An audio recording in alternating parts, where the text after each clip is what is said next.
Hey guys, Uncle Mike again, in my office again, and just want to come at you with another little budget project or product that I thought was kind of interesting and was asked to check out, and that's the XAegis brass catcher from Amazon. So I'll have a link for that with the announcement of this video on my Facebook page if you want to check it out. Just to be upfront with you, I haven't shot with this yet, and I am still looking forward to testing how durable this mesh bag really is, especially with hot brass. They say it's rated for hot brass. I don't know what high temperature means exactly, but it should potentially work. It's certainly what it was created for, so we'll find out. I'm going to run it to save all my 308 brass next time I go out and shoot, and we'll see how it does. I'll get some footage and post that at a later date when I do that range session. So just a real quick kind of rundown of what we've got here. It's a mesh bag, so you can see how full it is. It's airy, breathable. It does have a Velcro closure on it, so you can see that. And this is my one gripe with this one. I like the overall design of it, but this is really difficult to attach to the frame that actually holds it on the rifle, which I'll show you in a moment. But while I've got it up close, I do want you to see there is a zipper on the bottom, so you can open it up, dump your brass, zipper it closed. And just a really great way to defend your brass from that guy at the range that's trying to reload everything he can possibly find. If you're a reloader, having a brass catch can be really convenient at the range. And I don't know, I imagine some people might even use that while hunting or something. If you wanted to avoid having to pick up your brass after you've made your shot, don't have to think about that. That's an option. So it is kind of bulky when it's on the rifle, but it's easy to connect and disconnect. So let me show you that. Here is the actual frame for it, and I'm actually going to set this down for a moment, and I'll show you the frame. I don't know what this is made from. Some of it is aluminum, as far as I can tell, extruded aluminum, and some of it, I don't know what the actual frame bits are. It is adjustable on rails here, so it comes with the proper Torx bits in order to loosen this little attachment, and then you can slide it up and down that rail in order to get this lined up directly with your ejection port so that you're ejecting directly into the bag. On my AR-10, which is what I plan to test it on, it is just wide enough to cover the ejection port and the brass deflector. So if you're running a really large format AR and you've got a brass deflector, might not be the best solution for you. If you're running a standard format small AR-15, no problem. It's going to fit in there, no issue. You'll have plenty of adjustment room. And the reason you want to adjust this is because you're going to mount this to your Picatinny rail. It has actually another attachment that mounts it. I'll show you in a second. But you're going to mount that to your Picatinny rail, and you might have an optic on your rail above your ejection port, so you might need to mount it just a little bit ahead or behind, and that's where that adjustment's going to come in really handy. So let me show you that.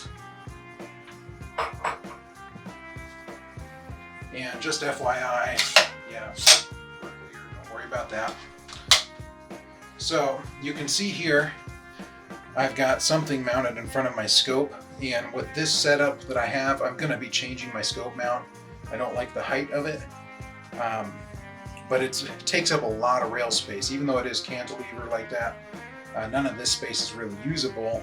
Even this low profile mount doesn't fit underneath the scope mount. So it actually just barely interferes with the ability to close the bag all the way in close to the receiver. I don't think it's going to interfere with the performance, but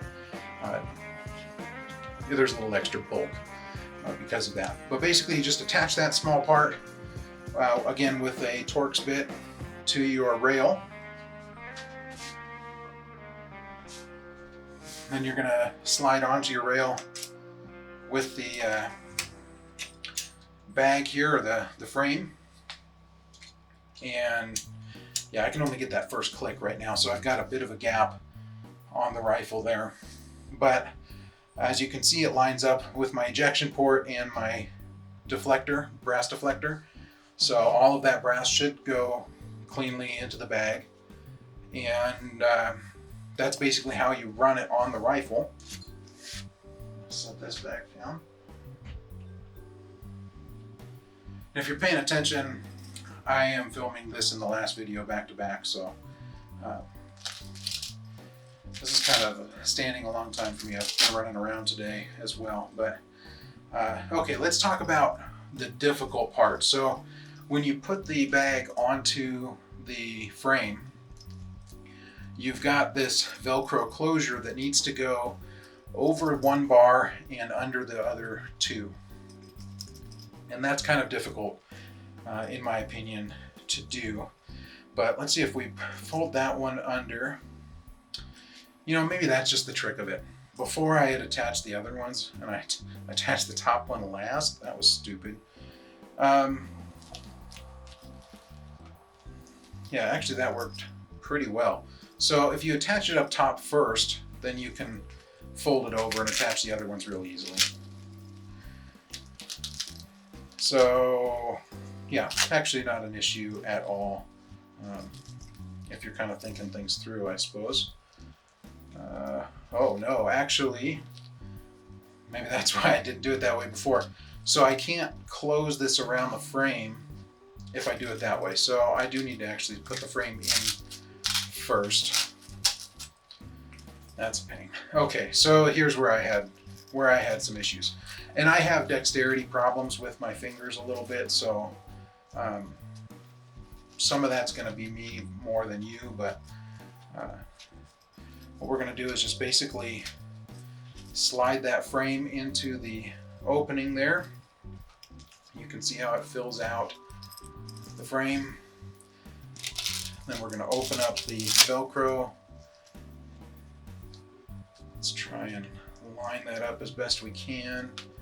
And then I can't just fold this over because those rails are in the way. So I have to actually fold it over and push it under, and the Velcro catches on itself early. And it just doesn't close up as tight or as securely as I would have liked. So I think to fix that, the best solution would be to change the shape of the frame on the back here. Instead of coming out wide, maybe loop it in on a radius so that you can just pivot that bag down over it. It would be perfect. And then because I have this so far forward, it's a little difficult to get this one on the mount side. But if you don't have to run your mount that far forward, you should be fine there. So let's go ahead and grab the second side and then the bottom. Oh man, my back is killing me. I really want to get this video filmed, but I'm really pushing hard. I actually just had my infusion yesterday and an appointment with another doctor this morning, and I stopped by my gun shop on the way home. So I'm a little, for me, a little wrecked. Okay. So there we go. So now we have the bag on, Velcroed on, and you really only need to take the bag off when you make adjustments to the mount. So once you've got it set up, you're pretty much good to go. And then your brass goes in there. Again, you zipper the bottom to spill it out. And you should have full containment of all of your brass, and nobody's going to steal it from you if you want to reload it yourself or sell it or whatever you do with spent brass. It's all nice and secure and clean. So nice little option if you're looking for a brass catcher. That's again from XAegis. And I'll have a link. YouTube probably won't let me link that here, so I'll have a link for it on the Facebook post announcing this video. Again, at Uncle Mike 5012 on Facebook. So I think think that pretty much covers everything that I wanted to talk about today. I'll go ahead and get these videos edited and posted as soon as possible. And I appreciate you watching. And definitely, if you're not subscribed, I would love it if you subscribe to the channel and ring that bell if you want to get regular updates, because YouTube won't really notify you of stuff unless you click the bell. Let's see, also follow me on Facebook, and I'm on Instagram as well if you want to see some of my more political posts, dog posts, and all of that stuff. Yeah, I think that covers everything. Again, Uncle Mike 5012. Thanks for watching.